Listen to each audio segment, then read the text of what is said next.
What's up, guys? Justin here, aka M Hero 25. So I'm here with my second match of my Win-A-Box tournament. So now I'm at table one, and for the rest of the day, I try to keep my camera at table one just because I didn't want you to see me play all day.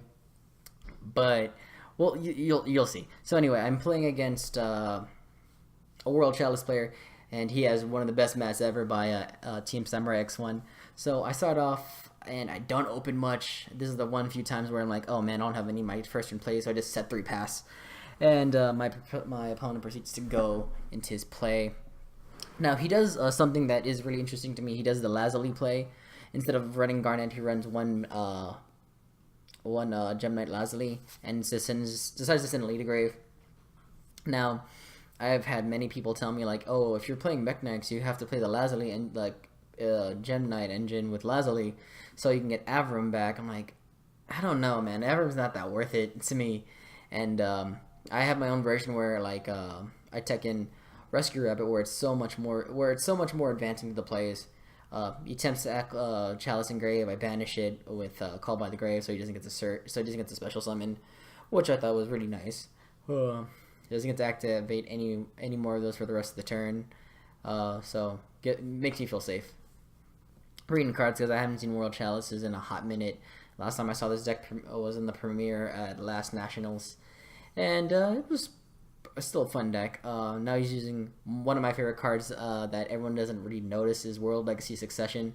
Special summon special summon a monster in your graveyard to an area where special summon to an area where a monster a link points to. Really good. Can be really useful in clutch plays, or say you have a topological dragon, one of either Trisbania or Bomber. Special summon, nuke board or nuke back row. So good. So gets his what the? Yeah, I can't. I think. Oh yeah, you normal special summons is the Gem-Knight. I always forget that one. And tax me for like what? 48 altogether, so I wasn't too worried. Like, that's half my life points gone, but I wasn't too worried. So I decided to set special summon Indigo Eclipse. Guy didn't know I was playing Mekk-Knights, and as soon as he saw, I was like, oh man, this is gonna be fun. Like, I love it when you find someone who's a Mekk-Knight player and just, like, you know, loves the deck just as much as you do. So yeah, going into Eclipse, even though I don't have another way to get him out, but I feel like just having not Eclipse, but having Nightfall in your hand is just useful because, like, it doesn't matter. You get to set up your own plays. And here I am deciding. I think I either have a Monster Born or something, trying to extend plays, but I guess I don't really need to. But this is super useful. This is when I probably should have, like, I was debating if I should have done Cerberus to get one of his monsters out to pop it, but it didn't seem worth it to me. So I'm linking up to the 2 to Underclock Taker, and this is where I really make my plays. Activate Underclock Takers, make a Seraphinite 300, and just proceed to clear the board, and pass return. And I've learned that in this version of the deck, it's best to have no cards in hand, just because, like, you can't get reincarnation. And I'm sorry if you see like this glitchy video, because, like, I am doing this at double time speed, so it doesn't take too much. And look at that hair. Those glasses are so thick, dude. Back up. Anyway, gets Seraphinite out again. Don't know how that happened, but whatever. Oh yeah, we're just doing damage calculation because we messed up life points, and that was my fault because I subtracted from the wrong person. So it's all good here. So don't mind this part. But I was saying earlier,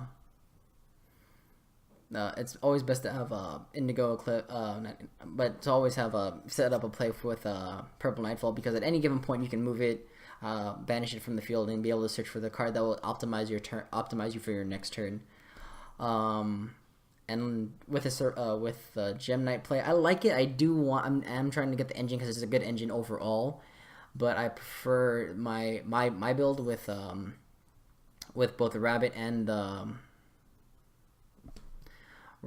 the Sky Strikers, because it makes the build more aggressive and not too passive, and it's really useful in that sense because when you have when you have passive plays on your first turn, it can be okay, but like having something where you can like be interruptive or like be able to react on your first turn is really good, and kind of like mess with your opponent's head, because most of the time like my key goal is to have like my interruption cards drawn already, like my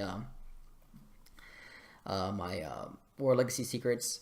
And this deck will only get better when we get Morningstar, because that'll be able to search it from the deck. So that way your first turn plays become so much better, because not only will you have like one definite negation, but now you'll have two. And then if it's a Indigo Eclipse, you have 3 negations on your turn. And then if you even get Whispers or Whispers or the spell card that negates traps or whatever, the deck's consistency is just amazing. And this is what I'm talking about. Activate secrets to get my Mekk-Knight out, so I can move it freely as I can, and just to put it on board. And I'm negating Lee. I'm attempting to negate Lee. So he's just thinking, like, does that work? It does, because it's on the field in the same column. And he proceeds to just kind of think it through.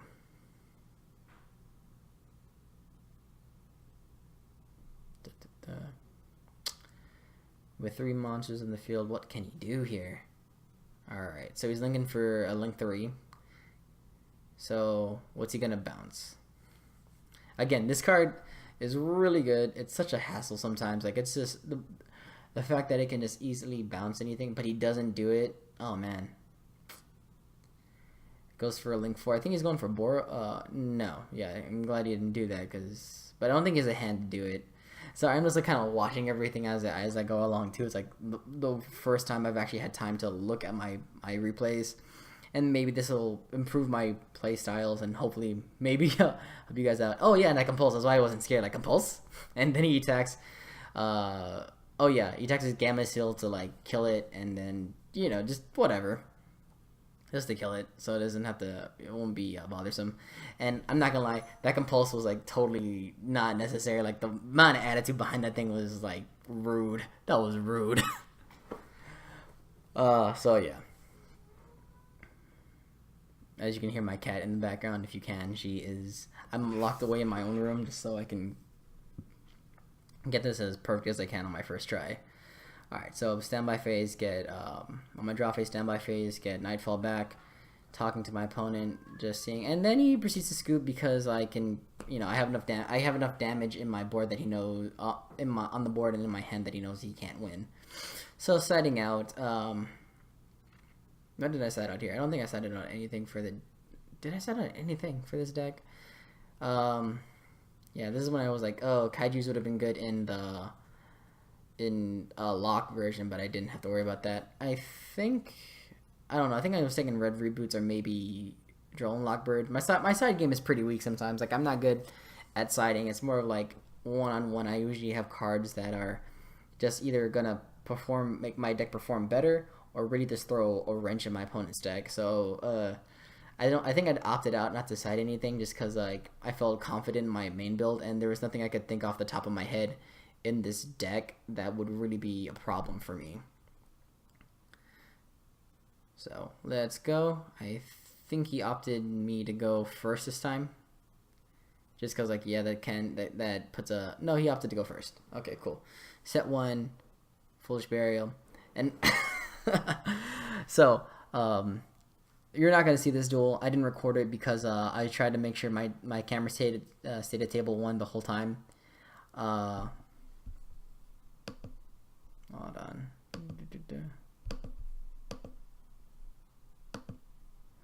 Yeah, I tried to make sure my camera stayed at table 1 the whole time, but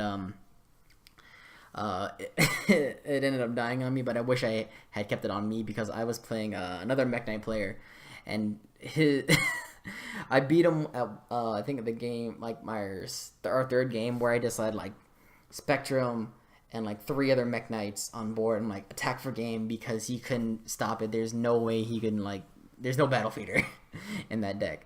So my opponent proceeds to do Lazuli. I don't know why he did that, but he just sits 1 and pass, and I think that's always a mistake for people who play against Mekk-Knights. Like, don't set yourself up, because you give me columns, and that can always be a problem. Because look, I easily get my blue sky, my yellow Morningstar out. even though I can't do much with it, I'm just like, okay, let me see what I can do here. Yeah, we need. I really wish we had like a very good generic link one, but you know, if we did that, the link mechanic would get so broken. So attacking for 22, not bad. Do enough damage. With my Impulse, I'm not really scared, and I set like 2 other back row. I'm pretty sure one of them is Called by the Grave. I don't know how I got that card to float. I only ran 2 in this main deck, and I regretted not running 3, but I felt it was necessary. Now here's the thing: I had Compulse set on the field already for this turn, but I didn't want to Compulse Venus as soon as he did it. I wanted him to burn more life points, and I was kind of like, should I do it? He already committed to his normal summon, but I didn't know if he had like, you know, like other, like, you know, maybe he ran 2 Lazulis, maybe he had Mekk-Knight Fusion in hand. You know, I just wanted to see what he'd do. Summons Imduk. Imduk can be scared because he can just move and pop stuff. Goes for a Link 2 play. Probably goes for Ib, yeah. Now my opponent made a mistake later on where he was trying to Link summon with Ib on the field without it pointing down. So I was like, oh yeah, you can't do that, dude. Yeah, but I know he did that at one point. So he goes for I'm not sure what the heck this card's called, but the other Link 2 where it special summons something, and Called by the Grave, Imduk where it can special summon. Didn't want none of that. And then I Compulse the special summon monster. And then he proceeds to Link summon into probably Link Spider. No, another Imduk. Yeah. Darn it. Oh, no, wait. But I forget, like, Call by the Grave, you can't activate any effects for the rest of the turn, so I was saved.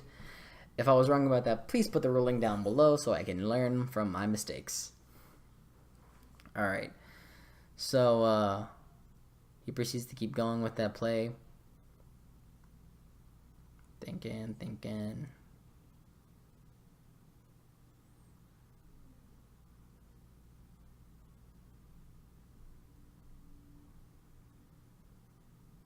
Proceeds to Link 2, activate a Super Effect to pop Yellow Indigo, activate Memories. For what I do not know. Yeah, I think I just did Nightfall to be like, and I'm just gonna like, and here's where I missed timing, because I could have done it on I should have done it when he summoned summon something, so that way he'll still technically get his pop because of Chain Resolution. I can't chain on the summon of Nightfall, so I'll have to take that neg there on myself. But anyway, like, Memories really made this deck a lot more consistent because at any given point I now have a first turn play. He Solemn Strikes me, which I don't think he could have done because Memory should have put that back in my hand, and when I did that, yeah. No, that was already said. Yeah, I'm delusional right now. Anyway, so what's happening here is I just proceed to draw for my turn, and Dark Hole, and set 1, pass turn, and let's see what my opponent does here. Yeah, I do that. Yeah, so this is why Secrets is going to be a major problem, and I really feel like I want to main Phoenix Chains in this deck because that plus Secrets plus Phoenix Chain is like, Phoenix Chain will set a column, and even if they have to waste a pop to get rid of it. So just like sharing ideas there. Let me know what you think. But getting Indigo Eclipse, Standby Phase Return, Nightfall set a column up, and proceed to push my opponent for game. Yeah, and that was it. Alright guys, thanks for watching. I hope you guys enjoyed the video. Let me know in the comment section what you think, and let me know how much of a scrub I was with my plays. Alright guys, this is Justin, aka mhero25, signing out. Peace.